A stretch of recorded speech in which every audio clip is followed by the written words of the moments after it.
je suis limité dans le temps. Donc en tout cas, Kol HaKavod, Dan. Il est où mon ami Dan? Moi, je voterai pour toi à la prochaine élection. Vraiment, c'est un discours fort. Il a parlé de tout, je ne sais même plus quoi dire. La vérité, il ne faut plus que tu fasses ça, David, parce qu'après, moi, je ne sais plus quoi dire. Il m'a perturbé, je suis perturbé. Hazak, en tout cas, très belle parole. Donc, il y a marqué, Mishinachnas Hadar, Mambim Besimcha, on est le mois de Hadar, le mois de la joie. Il faut augmenter même dans la joie. C'est extraordinaire la joie. David Amelech nous dit, Ivdou et Hashem Besimcha, il faut servir Hashem dans la joie. Et les commentateurs expliquent qu'il faut être tous les jours dans la joie, parce que c'est un commandement. Et vous savez que toutes les malédictions du peuple juif, elles sont tombées. Tachat, Asher lo avatem et Hashem Besimcha ou Betov Levav. Les malédictions du peuple juif, elles sont tombées parce qu'on n'a pas servi Hashem dans la joie. Ça veut dire qu'on a servi Dieu, mais on ne l'a pas servi dans la joie. Alors, on va essayer de comprendre qu'est-ce que c'est la joie, le sens profond de la joie. Comme ça, vous attachez, j'espère que vous allez sortir joyeux. Même si l'OM elle perd, c'est pas grave, vous serez quand même Bessimcha. La joie, c'est une notion très importante, c'est un ingrédient dans la vie qui est très très important, malgré les épreuves, malgré ce qui peut nous arriver, surtout nous, le peuple juif. Comme tu as dit, on a traversé beaucoup de difficultés et on en traverse encore. Et donc c'est très important d'être dans la simcha. Mais c'est pas seulement très important, c'est une mitzvah. Et si on ne la fait pas, alors toutes les malédictions vont s'abattre sur nous. Je vous donne un exemple pourquoi c'est comme ça, pourquoi c'est tellement dur. On sert Dieu, mais si on ne sert pas Dieu dans la joie, on reçoit des malédictions. Il y en a un, il m'a dit une fois, alors il ne vaut mieux pas le servir, Chaz Shalom. Le Maguid Medouvno, il donne l'exemple suivant. Imaginez que vous savez, à Marseille, on n'est pas très gâté par les avions. Hein, c'est vrai, hein. Et là, en plus, je suis filmé, je le dis clairement. Et là, elle nous donne des vols catastrophiques. Les vols, très très tôt, on arrive, on a gâché complètement notre nuit. D'accord, un vol à 5h du matin ou 6h du matin, vous devez être à l'aéroport 3 heures avant. Qu'est-ce que c'est que ces vols? Et vous arrivez après à l'aéroport à Ben Gurion, vous avez une queue, d'accord? C'est inhumain ce qu'ils nous font faire. Et alors, imaginez maintenant que vous avez ce vol-là, un vol encore plus tard, et vous allez arriver à Marseille à 4h du matin. Et alors, vous ne savez pas qui c'est qui va venir vous chercher à ce moment-là. Vous appelez un copain, vous appelez une copine. Voilà, est-ce que tu peux me prendre à 4h du matin? Et voici que votre ami, bien sûr, pas de problème, je viens te prendre à 4h du matin, à Marignane. Et puis, quand vous arrivez à Marignane, votre copain, il est là, votre amie, elle est là. Et elle vous prend dans la voiture, et toute la route, elle vous dit, tu sais, la prochaine fois, tu aurais pu prendre un taxi, et moi je suis fatigué, et tu m'as gâché ma nuit, et moi aujourd'hui je travaille, et comment je vais faire, d'accord? Et toute la route, elle se plaint. Vous avez qu'une seule envie, c'est de descendre de la voiture. D'accord? Donc, elle vous dépose à la maison, elle vous dit au revoir, et vous vous dites, en vérité, c'est pas au revoir, c'est adieu, et vous ne voulez plus jamais entendre parler de votre copine ou de votre ami. Donc en réalité, regardez bien, elle a fait une action. Elle a fait une action. Elle est venue vous chercher à l'aéroport. C'est extraordinaire. Seulement, elle n'a pas fait Bessimcha. Mais tellement elle n'a pas fait Bessimcha que son acte, il a complètement une autre dimension. Et aujourd'hui, vous n'avez plus envie de la fréquenter. Alors imaginez-vous maintenant Hachem, Dieu. Vous faites une mitzvah et vous n'avez pas envie de la faire. Ah, c'est fatigant, encore mincha. Ah là, on doit faire vite. Oh là là, il faut faire vite, mais je suis fatigué. Alors Akadosh Baruch Hu, il dit, mais imaginez-vous la réaction qu'il pourra avoir à Akadosh Baruch Hu. Comment? Il fait les mitzvot, il a la chance de faire les mitzvot, et lui, il me fait les mitzvot comme ça, sans simcha. Donc c'est très grave. Le problème, c'est comment arriver à la simcha. Comment être joyeux tous les jours? Est-ce que c'est possible de tous les jours avoir un sourire? D'accord? Est-ce que c'est possible une chose pareille? Et pourtant, David Amelech nous dit oui, Ivdou et Hashem besimcha.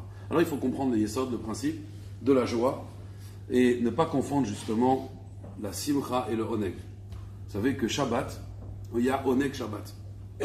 Et Yom Tov, c'est la simcha. C'est deux avodas, on va dire deux travaux complètement différents.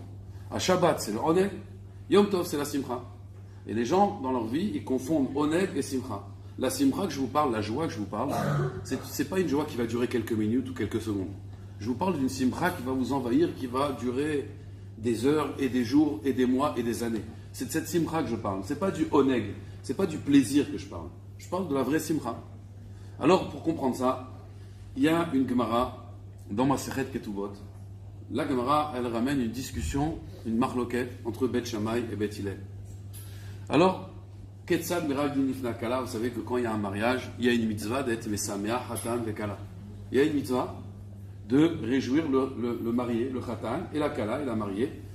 Et alors, Comment on danse devant eux? C'est pas qu'on fait les fous, comme aujourd'hui vous voyez dans les mariages. À l'époque, ils disaient des jvachim, ils disaient des louanges. Et qu'est-ce qu'ils disaient?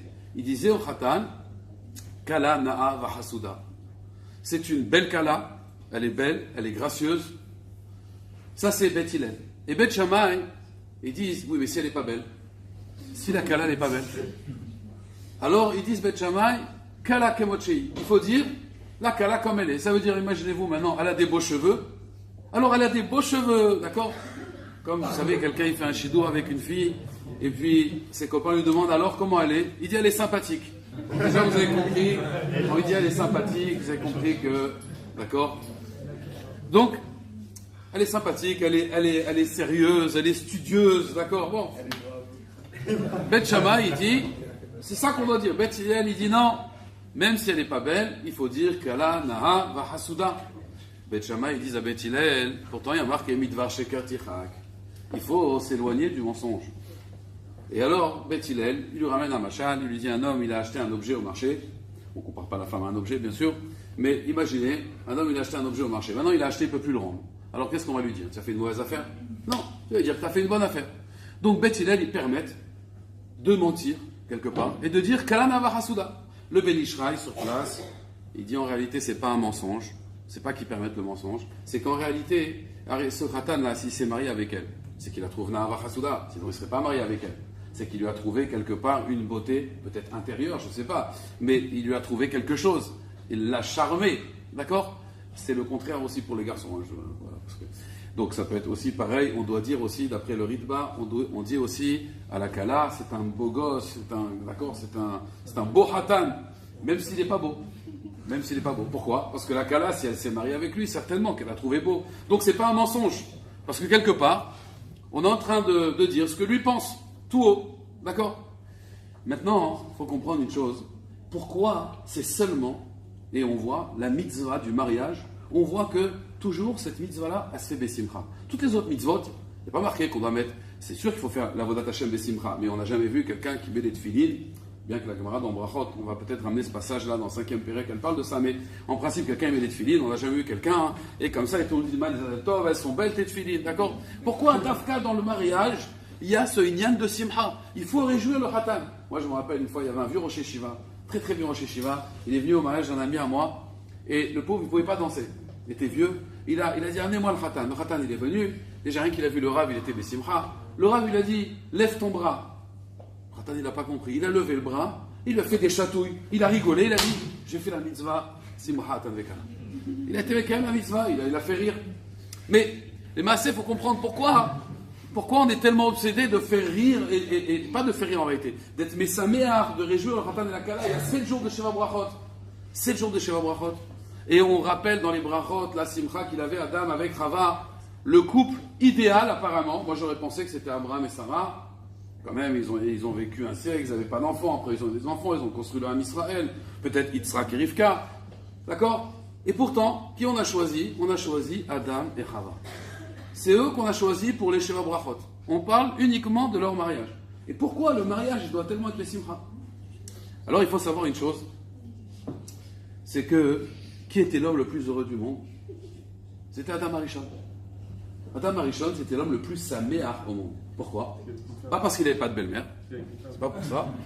C'est parce que Adam, il était sûr que c'était elle.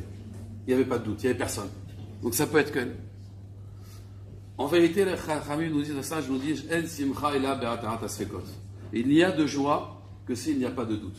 Pourquoi un homme, il n'est pas sa mère? Pourquoi un homme, il a besoin d'être réjoui le jour de son mariage? Parce qu'il a des doutes. D'abord, est-ce que c'était le moment de se marier? Et surtout, est-ce que c'était la bonne personne? Peut-être c'est pas elle. Peut-être je suis en train de me tromper. Peut-être la Kala, elle est dans l'assemblée. Je ne sais pas. Est-ce que c'est elle? Est-ce que c'est pas elle? Alors nous, on vient, et on dit au Khatan, tu t'es pas trompé, tu as fait le bon choix, c'est bien la Kala, c'est bien elle. D'accord? Qu'est-ce que ça veut dire? Ça veut dire que la simcha, c'est la certitude. Quand quelqu'un, il est certain d'une chose, il est sûr de ce qu'il fait, il est sûr que ce qu'il fait c'est bien. On n'a pas dit qu'il est sûr que c'est la vérité. La vérité, ça va être un travail que chacun doit faire, rechercher la vérité. Mais un homme qui est sûr que ce qu'il fait c'est bien, il est dans le bon, il est dans le vrai. Comme voilà, ce soir, vous venez à un cours de Torah. Alors c'est sûr que vous êtes dans le bien. D'accord? Un jour, quelqu'un m'a dit, tu fais Shabbat. Lui, il ne faisait pas Shabbat. Il m'a dit, qui te dit que c'est vrai? Je lui ai dit, tu as raison. On n'a aucune certitude. Nous, on est convaincus, encore une fois. Mais je lui ai dit, en tout cas, j'ai une certitude. C'est que ce que je fais, ça fera du mal à personne. Ça ne peut pas te faire du mal à personne. Donc forcément, je suis dans le bien. Je ne suis peut-être pas dans la vérité. Ça, c'est à moi de chercher la vérité. Dans la Torah, c'est une recherche permanente de la vérité. C'est que ce que je fais, c'est bien. Et ça, c'est ça la vérité. C'est avoir cette certitude. Être sûr de ce qu'on fait. Et ça amène la simcha à la personne. Tout ce qui enlève la simcha, c'est le doute. D'ailleurs, Safek, c'est valeur numérique Amalek. Et à Purim, justement, c'est ce qui s'est passé. À Purim, les Juifs, ils ont commencé à douter. Mordechai leur a dit de ne pas aller au festin. Vous connaissez un petit peu l'histoire. Et finalement, quand il y a eu le miracle, qu'est-ce qui s'est passé? Là, il dit Aïta Ora ve Simcha.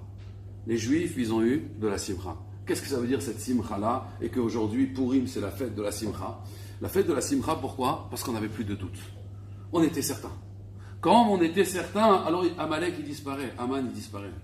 Aman, automatiquement, dès que le peuple juif, il a fait Teshuvah, dès qu'il était certain, il n'y avait plus de Aman. Aman, en réalité, ce que tu parles d'antisémitisme, Rabbi Dan, ce que tu as dit, c'est juste. Mais Aman dépend de nous, en réalité. Il se nourrit de nos doutes. Quand un juif, il doute, quand un juif, il a des doutes, et il se dit, est-ce que c'est bien ce que je fais? Est-ce que je ne serais pas mieux ailleurs? Et pourquoi je vais à un cours de Torah? Et pourquoi je vais à la synagogue? Et pourquoi je fais toutes ces mitzvot? Quand un juif, il a des doutes, c'est là que Aman, il apparaît. C'est à ce moment-là qu'il apparaît. Mais si les juifs n'avaient pas douté à ce moment-là, alors il n'y aurait jamais eu Bémet cette fête. Vous savez qu'une fois, un Midrash qui dit que Aman, il est parti et il a cherché dans le Gehinam, vous savez qu'Aman, il est au Gehinam, l'enfer, et il a cherché partout Pharaon. Il a cherché Pharaon. Et alors il va, où il est où Paro? Il est où Pharaon? Il est où Pharaon? Et puis à un moment, on lui a dit, il est là-bas. Alors il est parti, il lui a dit, c'est toi Pharaon? Il a dit oui. Il lui a dit, tiens imbécile, à cause de toi, le peuple juif, il a 7 jours de fête. 7 jours de fête. 7 jours de Pessah. Alors Pharaon, il a regardé Aman, il lui a dit, et toi comment tu t'appelles? Il dit, moi je m'appelle Aman. Il dit, c'est toi Aman? Mais toi, à cause de toi, les juifs, ils ont pourri. Il dit, oui, c'est 1 jour de fête. Mais toi, ils ont 7 jours de fête. Vous savez ce qu'il lui a répondu, Pharaon? Il a dit, tu te trompes. Ils n'ont pas 7 jours de fête, ils ont 7 jours d'esclavage. Qu'est-ce que c'est Pessah? Le ménage de Pessah. Tu sais ce que c'est le ménage de Pessah? Tu sais ce que c'est? Et après, ils ne mangent pas de pain, ils mangent que de la matzah. Tu crois que c'est la fête? Moi, j'aurais mis 7 jours de galère. Alors que toi, 1 jour tu l'auras mis. Mais c'est 1 jour de simcha. C'est Purim. Purim, c'est un jour de simcha extraordinaire. Et pourquoi? C'est quoi cette joie? C'est pas juste de boire de l'alcool. Bien sûr, il y a une mitzvah de boire de l'alcool à Purim. Mais l'idée, c'est pas ça. L'idée, c'est pas les pétards, c'est pas que les déguisements. Ces déguisements-là, il faut savoir que nous, les Sfaradim, on n'a pas le minhag de se déguiser à Purim. Il faut savoir, c'est un minhag ashkénaze. Nous, on n'a pas le minhag de se déguiser. Purim, c'est la certitude. La certitude que Akadosh Baruch Hu, malgré la galoute, parce que Esther, c'est le côté caché, malgré tout ce qui peut m'arriver dans la vie, Akadosh Baruch Hu, il a veillé sur nous et il veillera toujours sur nous. Ça, c'est la simcha qu'on doit atteindre à Purim, et c'est la simcha quelque part que le mois de Hadar doit nous procurer. Vous savez que le mois de Hadar, c'est dans le signe astrologique, c'est le poisson. Le poisson, il est caché. Il se cache. À Kadosh Baruch Hu, le mois de Hadar, toute l'année, on joue Kaviachol à cache-cache avec Akadosh Baruch Hu. On essaye de voir Hachem partout. Le mois de Hadar, on a cette puissance-là de voir la lumière d'Hachem, mais à travers notre raisonnement. Maintenant, il faut savoir une chose, c'est que cette certitude, elle ne dépend même pas de mon raisonnement, elle dépend d'une volonté. Si j'ai la volonté d'être certain que ce que je fais, c'est bien, alors la personne, elle a de la simcha. Aujourd'hui, malheureusement, comme je l'ai expliqué, on confond la joie avec le plaisir. On confond la simcha avec le oneg. Shabbat, on a le droit de pleurer, Shabbat. Si c'est mon kiff, j'ai le droit de pleurer. Yom Tov, c'est assourd. Yom Tov, c'est assourd. Shabbat, si je ne veux pas manger de la viande, je ne mange pas de la viande. Je n'ai pas d'obligation de manger de la viande. Si ça me procure un oneg, un kiff, très bien. Si quelqu'un, c'est pas son kiff, il n'a pas une obligation. À Yom Tov, c'est une mitzvah de manger de la viande. Pourquoi? Quelle est la différence? Là, c'est simcha, là, c'est oneg. Qu'est-ce que ça veut dire simcha? Simcha, ça veut dire que le jour de Yom Tov, vous savez, à l'époque, on allait au Beth Amikdash. Donc, on était en chemin, on allait vers Yerushalayim, on était certain. on était sûr, on avait une route. Ça, c'est le symbole de Yom Tov. Et c'est ce qui s'est passé aussi à Purim. On est arrivé à cette certitude. La vraie simcha, c'est ça. Ivdou et Hachem besimcha. Il y a marqué tu dois servir Hachem dans la simcha. Il n'y a pas marqué tu dois servir Hachem avec la joie. Il y a marqué tu dois servir Hachem dans la joie. C'est-à-dire que la joie, elle est intérieure. Dans la joie. Pas avec la joie. La vraie joie d'une personne, c'est une joie intérieure. C'est pas quelque chose qui va peut-être même se voir à l'extérieur. Vous savez, des fois, on voit combien d'articles, combien de journaux, on voit des stars de cinéma, des stars de la chanson. Vous les voyez dans l'article, ils ont à côté, ils ont un grand sourire. Mais quand vous lisez un petit peu l'article, vous voyez qu'il a divorcé 4 fois, que son ex-femme lui fait un procès, elle veut lui prendre tout son argent, d'accord, et qu'il a un problème aussi avec la justice. Et pourtant, vous le voyez, il sourit, d'accord. Ça, c'est pas la simcha. Ça, c'est un oneg. Il kiffe. Le kiff, c'est pas la simcha. Ça n'a rien à voir. Le kiff, ça dure pas longtemps. La simcha, c'est tout le temps. Mais la simcha, elle est à l'intérieur de nous. Et ça, le travail qu'un homme doit faire pour faire jaillir, d'ailleurs, dans les Sfarim de Kabbalah, c'est marqué que l'homme, il a une source à l'intérieur de lui. Il faut savoir, on a une source, c'est ce qu'on appelle le Chelek et le Kavimal, ça veut dire le Ensof qu'on a, le côté, on va dire, illimité de l'homme. Il est à l'intérieur de l'homme. Et c'est une source qui peut jaillir à chaque instant, ça dépend du travail de l'homme. Le travail de l'homme, c'est quoi? C'est d'être certain de ce qu'il fait. Vous savez, moi, une fois, j'étais à Yerushalayim, et il y avait des travaux dans mon appartement, donc mon propriétaire, il m'a dit qu'il fallait quitter l'appartement. J'ai un ami qui étudiait dans le même collège que moi, à Yerushalayim. Il m'a invité chez lui pendant une semaine, pour que le temps qu'on fasse les travaux dans mon appartement. Et alors, c'est un ami très pieux, c'était ma chavonta. Et alors, le matin, il se levait très tôt. Très très tôt, il se levait à 4h du matin. Et un jour, je voulais un peu l'espionner, parce que j'entendais des bruits un peu bizarres. Et à 4h du matin, je me suis réveillé, et je l'ai vu, je l'ai observé. Il tournait autour de la table. Donc, vous voyez l'ambiance, il tourne autour de la table. Il tournait autour de la table. Et comme ça, il tournait. Il y avait les tefilines qui étaient au milieu, il y avait ces tefilines. Et il tournait autour de la table. Bon, il tourne. Moi, j'attends. Et puis à un moment, ça arrive le net, le moment où on a le droit de... C'est pas encore le net, mais le moment où on a le droit de mettre les tefilines. Et là, d'un coup, il devient tout rouge. Qu'est-ce qu'il va faire? Il tourne autour de la table pendant des heures. Il devient tout rouge. Et il prend cette tefilines.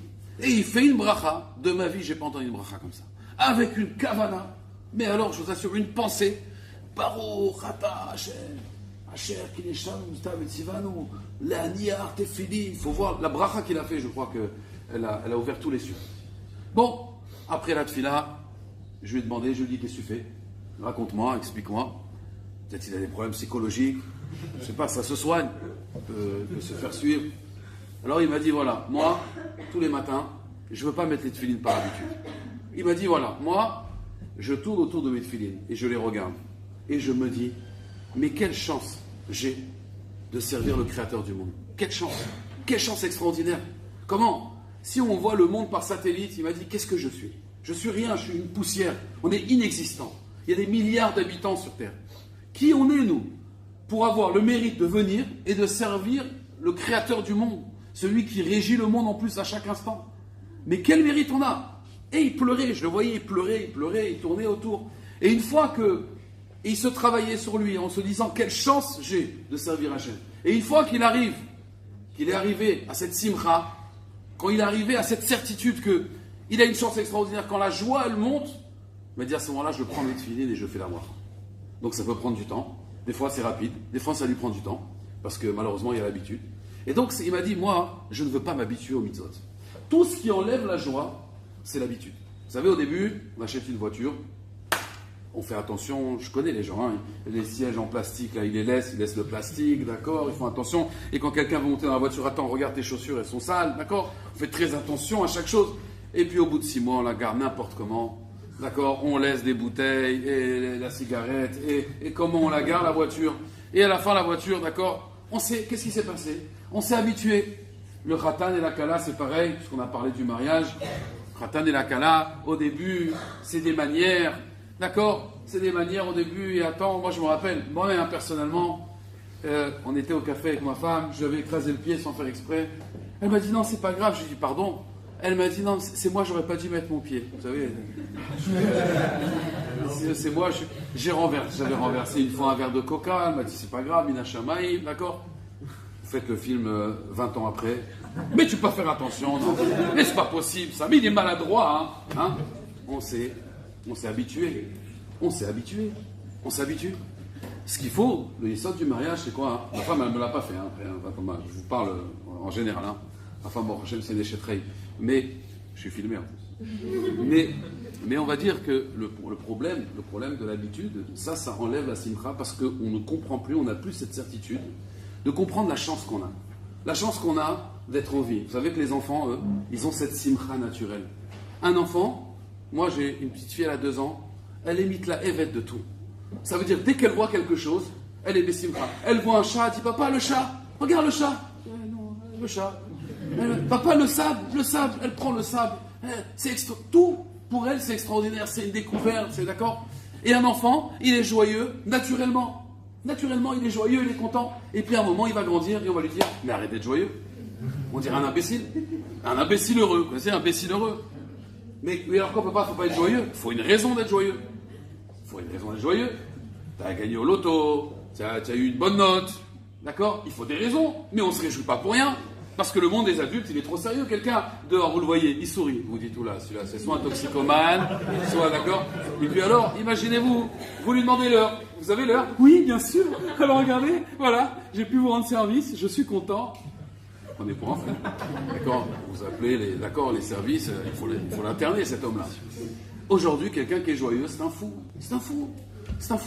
Alors, on va être joyeux une fois par an, à Pourim. Voilà, parce qu'on va boire combien de verres pour enlever toute la ramma qu'on a à l'intérieur de nous. Et peut-être, on va décrocher un sourire, d'accord? On a l'impression, des fois, que les gens, ça leur écorcherait le visage de sourire. De sourire. Et pourtant, ça coûte rien, sourire. Ça coûte rien.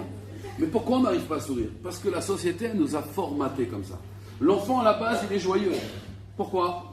Parce qu'on est avec Akadosh Baruch Hu, nous les Juifs, précisément les Juifs, nous on a cette Neshama, on est lié avec Akadosh Baruch Hu, donc on est saméach, on est heureux. Seulement le problème, c'est qu'on grandit dans ce monde-là, d'accord, où il y a des règles, soi-disant des règles, et on va être formaté. Non, on ne peut pas être joyeux comme ça. La vie est dure, d'accord? La vie est dure, c'est difficile, il faut travailler, d'accord? Mais on peut faire la même chose avec la simcha. Et là, l'acte, il a une autre dimension. Et c'est ce qu'il nous dit David Ameler. Ivdu et Hashem besimcha. De toute façon, tu vas te lever le matin. De toute façon, tu vas mettre tes tefilin. De toute façon, tu vas prier. Je parle pour ceux qui pratiquent. Alors fais-le dans la joie. Fais-le avec certitude. Ta mitzvah, elle aura plus de force. Et en plus, même au niveau, on va dire, de l'éducation des enfants, ce sera autre chose. Vous savez qu'une fois, il y a un grand pédagogue, un grand mechaner, on va dire, en hébreu, c'est un grand éducateur, voilà, on va traduire correctement. Il est venu en Israël, il visite les écoles. Vous savez, il visite toutes les écoles. Et alors, il est rentré dans un cheder, une école où les enfants, ils étudient la Torah plusieurs heures par jour. Et alors, il leur a demandé, mes enfants, dites-moi, quelle est la chose la plus importante à vos yeux? Alors, tous les enfants, ils ont levé le doigt, oui, la Torah, Hachem, la Torah. Et d'un coup, il y a un enfant, il a dit, toi, la tafina. Tafina. Alors, le Mechaner, il a dit, peut-être on n'a pas bien compris, on va lui reposer la question. Quelle est la chose la plus importante à tes yeux? Et lui, il a dit, la tafina. Bon, le directeur, il a dit, on va convoquer l'enfant avec le Mechaner. Qu'est-ce qui se passe? Il a eu honte devant le Mechaner. Lui, il était tout fier. Regardez mes enfants de cette école, comment ils ont un bon niveau, la Torah, Hachem, et là, la tafina. Alors, ils lui ont dit, mon fils, pourquoi tu as dit la tafina? Le Mechaner, il lui a parlé gentiment à l'enfant. Et alors, l'enfant, il lui a dit, c'est simple. Il lui a dit, moi, le Shabbat, vous savez, comme tous les enfants dans les écoles juives, normalement, pas que les Khadarim, tous les enfants à l'école juive, ils ont ce qu'on appelle un résumé sur la paracha avec un questionnaire, un quiz. Et alors on leur pose des questions, c'est bien, ça anime la table de Shabbat. Quel est le nom de la paracha? Des questions faciles. Quel est le nom de la paracha? D'accord? Qu'est-ce qui s'est passé dans cette paracha? Les événements importants. Et alors mon père, il m'interroge. Il m'interroge jusqu'à que ma maman l'amène la dafina. Et là, dès que ma mère elle amène la dafina, je vois mon père, il regarde tellement la dafina et il me dit, mon fils, après. Donc je comprends que la dafina, c'est plus important que la Torah. Ah oui. Puisque la dafina, ça, il la mange besimra, il n'y a pas de problème. Mais quand il écoute son fils, bon, il écoute, très bien mon fils, mais dès que la dafina elle arrive, là c'est différent. Alors, le Mechaner, il a appelé le papa, et il lui a dit, on était à l'école, et voilà ce qui s'est passé avec ton fils. Bon, le père, il était un peu gêné. Alors le Mechaner, il a voulu être seul, il n'a pas voulu lui faire honte. Et il lui a dit, tu sais, je vais te raconter une histoire. Il lui a raconté une histoire. Et il lui a dit, un jour, il y avait en Pologne un travailleur polonais, un goy, travaillait très dur. À l'époque, il gagnait 10 zloutines par mois. 10 zloutines, c'est pas grand-chose. À l'époque, en tout cas, c'était le salaire, c'était le SMIC. Et il travaillait très dur en Pologne, il fait très très froid là-bas, moins 30 degrés, moins 20 degrés. Et alors, il passe devant une synagogue et il voit un juif qui demande la tzedaka. Et il voit qu'il a beaucoup de pièces. Et il lui dit, combien tu gagnes? Combien tu gagnes par jour? Il lui dit, par jour, je gagne à peu près 3 zloutines. 3 zloutines par jour? Il fait le calcul, il se dit, attends, 3 zloutines par jour, en 3 jours, 9 zloutines. Et il se dit, mais en une semaine, il gagne plus que moi. Et il dit, mais comment tu fais? Il dit, voilà, tu viens entre Mincha et Arvit, donc il lui donne les heures, les horaires. Tu viens avant Mincha, pour ceux qui te donnent, et tu restes après Arvit, parce qu'il y a des gens, des fois, ils sont pressés, ils sont arrivés en retard, et quand ils ressortent, ils te donnent. Ou des fois, quelqu'un, il a fait une bonne prière, alors il va te donner beaucoup d'argent. Il a dit, d'accord, très bien.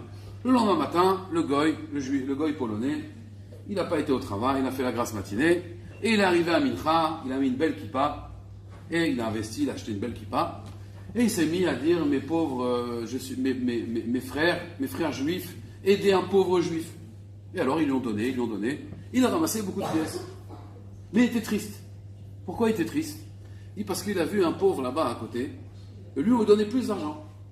Après la prière, quand tout le monde est parti, il était le voir, il lui a dit, pourquoi il te donne à toi plus qu'à moi? Moi j'ai ramassé 5 zloutines aujourd'hui, c'était pas mal, 5 zloutines, c'est la moitié de son salaire. Il dit, mais toi je vois que tu as ramassé au moins 10 zloutines. Il lui dit, oui, j'ai ramassé 15 zloutines. Il dit, mais comment tu as fait? Il a dit, moi c'est différent, moi je suis un converti. Et il faut savoir que dans la Torah, c'est marqué plein de fois, Ve'afta et ta guerre. Il faut aimer le converti, à plusieurs reprises. Qui guerre aïta beretz nochia, parce que toi aussi tu étais étranger. Donc la Torah elle nous dit qu'il faut aimer le converti. Et attention, celui qui fait du mal au converti. C'est comme s'il faisait du mal à une veuve ou un orphelin. Donc, comment ils savent que je suis un converti? Donc, ils mettent plus que toi. Bon, très bien. Le lendemain, le Polonais, il a compris, il arrive. Et les Juifs, ils vont à la synagogue, mes frères, aidaient un pauvre Juif converti. Et là, effectivement, il reçoit plus d'argent que la veille. Mais il est encore triste. Pourquoi? Parce qu'il voit un pauvre là-bas, il reçoit plus d'argent. C'est quoi son truc? Alors, il va le voir. Il lui dit, dis-moi, pourquoi toi il te donne plus? Il dit, moi c'est différent. Il dit, parce que moi, je suis un descendant du Baal Shem Tov. Moi, mon grand-père c'était le Baal Shem Tov, c'était un grand tzaddik. Donc, il donne pas pour moi, il donne pour le tzaddik. Bon, le Polonais, il a compris. Le lendemain, Kamouvan, il change de synagogue à chaque fois, parce que sinon... D'accord? Et il arrive à la synagogue, et il leur dit, voilà, aidez un pauvre juif converti, petit-fils du Baal Shem Tov. Alors là, il ne reçoit pas une pièce. Aucune pièce. Et les gens passent, et à chaque fois, ils répètent le même slogan, ça ne marche pas. À la fin, il va voir le gabaï de la synagogue. Il dit, je ne comprends pas, qu'est-ce qui se passe? On ne fait pas de la tzedaka dans cette synagogue. Il lui dit, mais écoute, tu te contredis. Il dit, pourquoi? Il dit, tu ne peux pas être converti et petit-fils du Baal Shem Tov. C'est pas possible. Soit tu es converti, soit tu es un petit-fils du Baal Shem Tov. Vous comprenez? Alors il lui a expliqué la chose suivante. Vous savez, chez les Marocains, ils sont tous petits-fils de Baba Saleh. Je ne sais pas comment Baba Saleh a eu d'enfants. Ils sont tous de la famille de Baba Saleh. C'est incroyable. À chaque fois que je vois quelqu'un du Maroc, mon grand-père, il était frère, c'était son petit-neveu, son petit cousin. En tout cas, c'était une grande famille Blainara. Ils sont tous descendants de Baba Saleh. C'est très bien, bravo. Sroutavot, c'est extraordinaire. Mais le problème, c'est quoi? Il faut choisir alors. Si tu es un descendant de Baba Saleh, tu ne peux pas non plus te comporter comme quelqu'un qui n'est pas un descendant de Baba Saleh. Comprenez? Il faut choisir dans la vie. On peut être comme ça ou comme ça. La simra, elle va venir quand j'ai choisi. Quand quelqu'un, il a choisi un derer, il a choisi un chemin, alors là, il aura la simra. Tous les doutes et tout ce qui enlève la simra, c'est quand il y a des contradictions chez l'être humain. Parce que quelque part, il n'a pas encore choisi. Il est entre deux chaises. Il n'a pas vraiment choisi. Alors là, il a des doutes, il a des contradictions, et il ne peut pas être sa mère. Mais quand quelqu'un, il a choisi, alors, là, Bémet, il est Bessimcha. Comme j'ai donné l'exemple tout à l'heure d'un enfant. Un enfant, il est Bessimcha. Naturellement, on a expliqué. Pourquoi? Regardez bien. Vous allez vous marier, vous allez attacher, vous allez être indépendant, et puis, ils vont venir les petits soucis. C'est des petits soucis de la vie, mais ça fait grandir. Vous allez recevoir ce qu'on appelle les factures. Vous allez recevoir les factures d'électricité, les factures de téléphone. Vous allez avoir la banque, d'accord, peut-être au rouge. Alors, à ce moment-là, il va y avoir des doutes. Comment on va faire? Comment on va s'en sortir? On va trouver une solution, Hachem Yazor. Un enfant, est-ce qu'une fois, un enfant, il s'est posé la question, est-ce que je vais manger ce soir? Comment mon père il va faire pour payer la facture d'électricité? Un enfant en général, hein, en règle générale, un enfant, au Hachem, il sait que ses parents ils vont lui donner à manger, il sait qu'il aura à boire, il sait que les factures d'électricité seront payées, il n'a aucun doute, Une fois même, j'étais avec mon fils, on passait devant une grande villa avec piscine, il m'a dit, papa, pourquoi tu l'achètes pas? J'ai dit, ah, c'est vrai, je vais réfléchir. Il m'a dit, oui, ce serait sympa qu'on ait une piscine, tu as raison. L'enfant, il a un bitachon extraordinaire, il n'a aucun doute, et c'est pour ça qu'il est Bessimcha. Mais l'homme, en réalité, il devrait être comme cet enfant. Vous savez, il y a un dicton populaire qui dit que sans Hachem, en vérité, sans l'aide d'Hachem, on ne pourrait même pas passer le pas de la porte. Alors qu'avec l'aide d'Hachem, on peut fendre la mer en deux. Il faut savoir une chose, en 12 en réalité. Mais il faut savoir une chose, que nous, on doit essayer, pour avoir cette simcha-là, d'être convaincu, d'avoir un chemin derrière, et pas être une fois comme ça, une fois Yitzri, une fois Yotzri, une fois mon Yetzirah, une fois mon Créateur. Et c'est ça qui enlève la simcha. Il faut essayer d'avoir un derrière, d'avoir un chemin. Et quand quelqu'un il est dans un chemin, il a cette conviction, il a cette sérénité, il est certain de ce qu'il fait. Alors il est saméach. Un homme, il doit comprendre que Hachem, c'est un papa. Avinu Malkenu, c'est notre papa. Hachem, il nous aime plus que nous on s'aime. Hachem, il veut plus notre bien parce que nous on ne sait pas ce qui est bien pour nous. Kadosh Baruch Hu, on est à ses yeux comme un fils unique. Et ça c'est extraordinaire. Comme un fils unique. Ça veut dire qu'imaginez-vous maintenant, un homme très puissant, il n'a qu'un fils unique. Comment il va le gâter? À Kadosh Baruch Hu, il faut savoir qu'on est son fils unique. C'est un homme, il comprend ça. Et il comprend qu'en réalité, c'est papa qui va payer les factures. Ça veut dire que c'est Kadosh Baruch Hu qui va payer. Et qu'en réalité, nous aussi, on a ce papa. Alors l'homme, il comprend tout. Vous savez, une fois, j'étais à Aix-les-Bains. J'ai étudié quelques années là-bas, au Kollel. Et il y avait des curistes là-bas à Aix-les-Bains. Vous savez, des gens qui font la cure là-bas, une très bonne cure thermale à Aix-les-Bains. Et alors, il y avait un petit vieux, il est venu me voir. Et il m'a dit, vous aussi, vous êtes un galèrman. Alors, je n'ai pas compris au début ce que ça voulait dire, galèrman. Je lui ai dit, galèrman? Oui, vous êtes un... Après, je lui ai dit, Kollelman. Il m'a dit, oui, Kollelman. Vous étudiez toute la journée? Alors, je lui ai dit, oui. Il m'a dit, vous aussi, vous êtes fou. Je lui ai dit, pourquoi vous dites ça? Il dit, parce que ma fille, elle veut épouser un galèrman. Vous savez, il a épousé un galèrman. Il va galérer. Et alors, je lui ai dit... Il m'a dit, mais quand ils vont faire financièrement? Alors je lui ai dit, vous avez raison. Il est fou, votre genre. Il dit, mais vous alors? J'ai dit, moi, c'est différent. Mon père, il est milliardaire.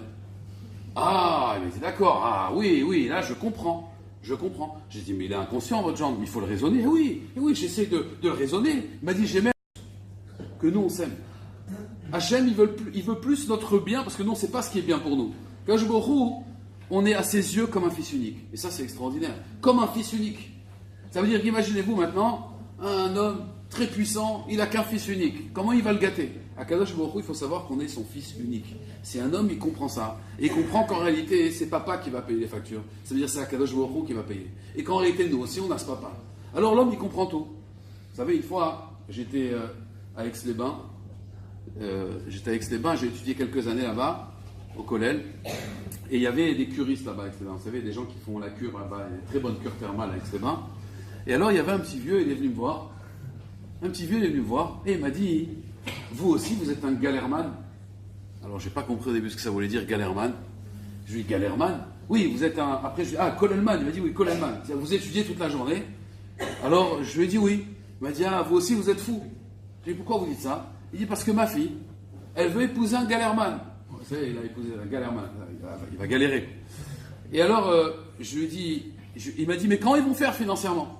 Alors je lui ai dit, vous avez raison. Il est fou, votre genre. Il dit, mais vous alors? J'ai dit, moi, c'est différent. Mon père, il est milliardaire. Ah, il m'a dit, d'accord. Ah, oui, là, je comprends. J'ai dit, mais il est inconscient, votre genre. Il faut le raisonner. Et oui, j'essaie de le raisonner. Il m'a dit, j'ai même vérifié les mezuzot pour voir pourquoi ma fille, elle fréquente un type comme ça. Elles sont cachères. Le type, il s'est dit, ma fille, elle est folle. Alors, après, il était curieux un petit peu. Il est venu me voir, il m'a dit, c'est qui votre papa? J'ai dit, mon papa. J'ai dit, c'est Kadosh Baruch Hu. Il possède le monde entier, Kadosh Baruch Hu. Alors, il m'a dit, vous m'avez eu. Il m'a dit, mais c'est aussi mon papa. Je lui ai dit, bien sûr. Il me dit, mais alors? Je lui ai dit, alors il faut l'appeler. Il faut savoir que Kadosh Baruch Hu, il écoute toutes les tfilotes. Kadosh Baruch Hu, il n'oublie personne. Seulement le problème, c'est comme un enfant. Hachem, il veut notre bien et il sait exactement quand c'est bien pour nous et quand c'est pas bien pour nous. Des fois, on a des occasions dans la vie et on pensait que c'était bien pour nous. Mais si on a le recul et on a cette émoula et cette certitude, cette simcha, alors Akadosh Baruch Hu, un jour, il nous montrera pourquoi on n'a pas pris cette option-là et pourquoi on a pris cette option-là. Et ça, c'est extraordinaire de comprendre qu'Akadosh Baruch Hu, tout ce qu'il va faire pour nous, c'est que pour le bien. Mais il faut avoir cette volonté, en fait. C'est une volonté. La émouna, je vous assure, la émouna, c'est une volonté. La simcha, c'est une volonté. On peut avoir cette volonté de Bessimcha ou pas. J'aimerais terminer, parce que je vois que l'heure file. Malheureusement, j'ai beaucoup de choses à vous dire, mais c'est pas grave. Mina Shamaïm, c'est pour votre bien, je vous dis peut-être pas trop de choses. Je vais vous terminer avec une petite anecdote personnelle qui m'est arrivée personnellement. Je suis arrivé en France il y a 10 ans. Et bon, Hachem, j'ai pu acheter une maison. Ici, il y a ce qu'on appelle, bon, Hachem, le prêt à taux zéro. À l'époque de Sarkozy, en tout cas, ils avaient voté une loi que même les maisons anciennes, on n'avait pas besoin d'acheter un nouveau projet. On avait le prêt à taux zéro, c'est-à-dire que vous pouvez acheter sans apport. Alors, j'avais vu un appartement, bon, pas la villa qui voulait mon fils avec piscine, mais un appartement, bon, Hachem, correct. Et donc, j'ai été voir mon banquier. Mon banquier, il a refusé. Bon, les fiches de paye, ça collait pas trop avec le projet. J'ai été voir un agent, vous savez, CAFPI. Vous connaissez CAFPI, courtier en prêt. Vous allez le voir et il vous trouve une agence pour trouver un prêt. Et alors, quand j'ai été le voir, il a vu mon dossier. Et il m'a dit, écoute, ton dossier peut passer dans une banque. Il n'y a qu'une banque qui pourra accepter ton dossier. Je leur ai parlé de toi. Tu as rendez-vous, il m'a dit, dans une semaine. Mais il m'a dit, le seul problème, il m'a dit, c'est que la banquière là-bas, elle est antisémite. C'est vraiment une antisémite. Alors il m'a dit, écoute, je t'en supplie, mets une casquette, et ça va peut-être passer comme ça, si Dieu veut. Mais il m'a dit, mais t'es pas obligé de t'afficher avec ta kippa, ta barbe. Il m'a dit, voilà, taille un peu ta barbe, mets une casquette, et je pense que ça passera. Mais tiens-toi à carreau, parce qu'il m'a dit, elle est antisémite. Alors, il y a non seulement ça, mais en plus il m'a dit, c'est possible qu'elle te serre la main, et si tu lui serres pas la main, elle va se vexer, d'accord ? Alors, j'ai été au rendez-vous et je me suis dit, voilà, qui c'est qui donne le crédit? J'ai dit à ma femme, qui c'est qui donne le crédit? C'est cette dame ou c'est Akadosh Baruch Hu? C'est Akadosh Baruch Hu qui donne le crédit, c'est pas elle. Je suis parti, serein. Je me suis dit, si c'est pour moi, c'est pour moi. C'est pas pour moi, c'est pas pour moi. J'ai mis ma kippa, d'accord? Je suis arrivé au rendez-vous, elle a serré la main à ma femme. Elle a voulu me serrer la main. Je lui ai dit, désolé madame, nous, vous savez, on est comme les Chinois. Ouais, on ne serre pas la main, on salue de la tête. Je lui ai dit, vous avez déjà serré la main à un Chinois? Elle m'a dit non. J'ai dit, il se serait vexé. Je lui ai dit, il faut, nous, on salue de la tête. La femme, qu'est-ce qu'elle me dit? Elle me dit, ah bon? Et en plus, vous ne serrez pas la main. Vous ne serrez pas la main aux femmes, vous. Ah bon? Elle s'est énervée. On s'est assis, elle nous a fait asseoir. Elle a ouvert mon dossier, elle a dit, bon. Vous savez, le bon, ça veut dire, je vais regarder ton dossier, je vais m'occuper de toi. Bon. Elle vient pour regarder le dossier. Le téléphone sonne. Il sonne. Bon, elle répond. Et là, il y a quelqu'un au téléphone. Mais alors, il lui hurle dessus. Mais il lui crie dessus. Eh, venez tout de suite, immédiatement. Et elle était là. Et il l'insulte. Elle est là, oui, je vous comprends, oui, mais je ne peux pas, là, je suis en rendez-vous. Vous venez tout de suite. Je ne sais pas qui c'était. Peut-être de sa famille, ou peut-être son patron, je ne sais pas. Mais il lui hurlait dessus. Et là, elle a changé de tête. Elle était là, elle était toute douce au téléphone. Et elle me dit, écoutez, je fais mon possible. Elle raccroche. Elle me dit, bon, écoutez, on n'a vraiment pas de temps. Alors regardez, je vais vous dire où signer, mais ne me faites pas répéter 2 fois parce qu'on n'a vraiment pas le temps. Je dis, il n'y a pas de problème, nous aussi on est pressés, ça tombe bien, voilà. Et alors, elle me dit, voilà, il faut signer ici, à ma femme signer ici, allez, signez bien là. Alors j'ai ma femme, concentre-toi, on ne va pas la contrarier. On a signé toutes les pages, il fallait paragrapher, vous savez, ils font signer des parachutes, c'est faire Torah, ils font signer. Et encore, on a signé des pages. Et à la fin, vous savez ce qu'elle m'a dit même? Elle m'a dit, en plus, ça tombe bien, vous ne serrez pas la main, ça ira plus vite. Alors, elle a dit au revoir à ma femme, elle m'a dit, sayonara. On est parti. Et bien, regardez. Alors, je lui ai dit, alors, avant de partir, je lui ai dit, madame, mais c'est bon, ça veut dire, c'est OK? Elle me dit, oui, vous allez recevoir les offres de prêt dans 15 jours. Vous attendez 15 jours, parce qu'il y a un délai de rétraction. Vous nous les renvoyez, et c'est bon. C'est bon, OK, on est parti. Vous voyez, Ménachamaï. Maintenant, regardez bien. J'ai dit à ma femme, si maintenant, moi, j'aurais fait le jeu du banquier. Je serais venu, casquette, d'accord? Le coup de fil, elle aurait pu le recevoir une demi-heure après. D'accord? Pourquoi juste maintenant elle va recevoir son coup de téléphone? Peut-être elle aurait pu le recevoir après. Non, juste maintenant. Moi, je suis persuadé que si j'avais pas mis ma confiance en Hachem, elle n'aurait pas reçu ce coup de téléphone. Le type, il n'aurait pas pu l'appeler. Il aurait appelé après le rendez-vous. Elle aurait vu mon dossier. Elle aurait dit, désolé monsieur, mais vous n'êtes pas solvable. On ne peut pas vous accorder le crédit. Ça, c'est quand on met son bitachon d'Hachem. Ça, c'est exactement le message de la Megillah. Le message de la Megillah, c'est exactement ça. C'est des choses qu'on a l'impression que c'est le hasard. Mais si quelqu'un il est convaincu, il arrive à voir la main d'Hachem. Et ça, c'est la simcha. La vraie simcha, c'est d'avoir cette certitude. Et ça ne vous quitte pas. Ça vous quitte jamais. Quand vous vivez avec Hachem, quand vous avez décidé une chose dans votre vie, alors vous avez cette joie. Et cette joie va augmenter en fonction de votre conviction. Voilà, c'est ce que je vous souhaite, Bezrat Hachem. D'accord ? Si vous avez des questions après le cours,